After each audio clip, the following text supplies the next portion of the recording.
because there is such pressure on a president to come up with a deal, there is a tendency to make concessions to the party in the deal who is being most recalcitrant. Welcome to The Debrief, where we talk with the Washington Examiner's top journalists about the headlines they're covering and where the story's going next. I'm Sarah Bedford, and I'm here with Editor-in-Chief Hugo Gurdon.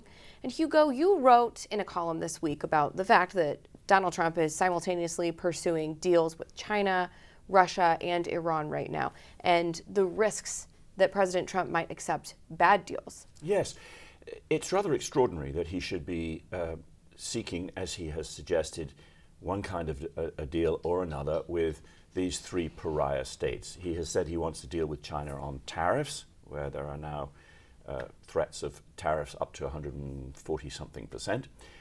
He wants to deal with Iran. He said, to avoid military conflict, but that is over Iran's development of nuclear power and presumably, and one knows also nuclear weapons. And obviously he wants to deal with Russia on peace in Ukraine. It would be a great achievement to achieve one of these deals, assuming they are good deals.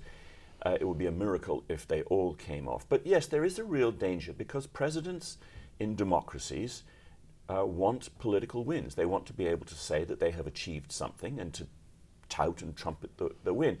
There's always a temptation, and past presidents have fallen for those temptations, of securing a deal which actually undermines the very reasons for having the deal. On the negotiations with Russia to end the war in Ukraine, critics have accused President Trump of being especially deferential to Putin. That's right? Yes, this is where the dangers are shown. Because there is such pressure on a president to come up with a deal, there is a tendency to make concessions to the party in the deal who is being most recalcitrant. Obviously, Ukraine wants peace. It has been attacked by Russia. It's been at war with Russia now for 3 years. Russia is the aggressor. Putin is the recalcitrant party. Trump has as yet not applied the kind of pressure he is capable of applying to Russia. He could, for example, and this is something I write about, impose secondary sanctions on Russian oil sales, for example, to China and to India. If he did that, those countries would be buying more expensive oil, somewhat more expensive oil from other places, just like everybody else does.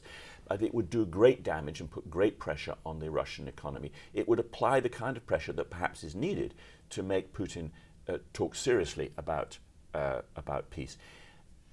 But instead, Putin can make promises and break promises, and President Trump has Steve Witkoff, who is actually a real estate businessman, going to Moscow to negotiate in an area where he has no experience and is apparently floundering. So there's a very great danger of a deal being done that appeases the recalcitrant party rather than breaks the recalcitrant party and makes that person talk seriously about a proper compromise.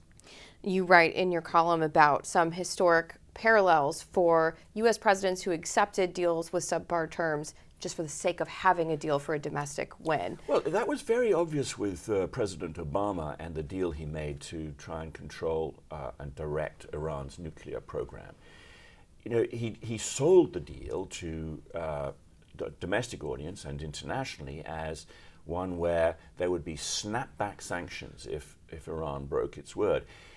It was touted as something that Iran really needed.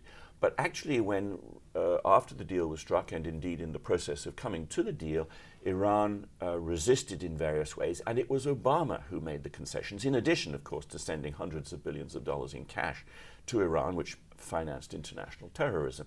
So these deals are sold as something which the opposing party really needs and America can be tough on, but because the American president needs the deal and the opposition, Iran in the case of Obama, knows that that the Democratic president wants the deal, it can actually get more concessions. And the same thing to some extent is true with President Clinton having persuaded the international community and indeed domestic opinion that China should be let into the World Trading Organization.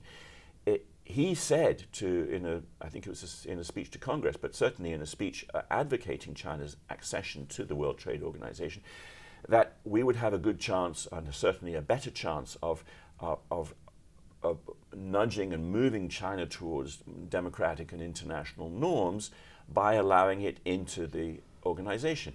But in fact, what has happened over the past generation is that China has lied and cheated and stolen its way to superpower status, which of course finances its superpower military, and America has actually been moved to a position of dependence on Chinese manufacturers. So China, in that deal, America was moved in China's direction rather than the other way around. But Clinton really wanted that deal. He was, obviously, there was the whole Monica Lewinsky scandal. He had domestic troubles. He wanted to show himself as a success and get a win. Well, Hugo, thank you so much for being here today.